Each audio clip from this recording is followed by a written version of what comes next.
Bato de la Rosa. Ito, sabi ni Harry Roque, dahil nga po, di ba, nahuli na si Arnie Tives dineport mula sa Timor-Leste. Ngayon, sabi ng mga tao, dapat isunod na si Harry Roque.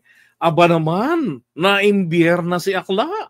Ang sabi ni Akla, ang tanong, ako na raw ba ang susunod kay Arnie Tives? Sabi niya, ang kasagutan dyan, subukan nila. Na-imagine ko yung pagtataray ni Harry, subukan nila sapagkat meron pong Geneva Convention.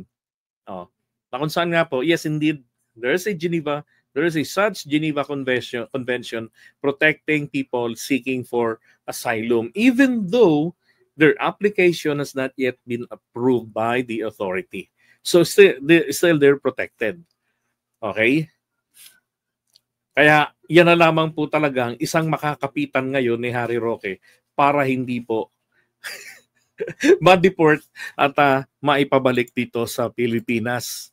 Diba? Nang mayakap naman siya ni General Torre. Di ba, hindi na lang tapang sa malayuan, puro bunganga, puro ngaw, bakla naman kasi, duwag naman, ayaw harapin yung mga reklamo laban sa kanya. Alright.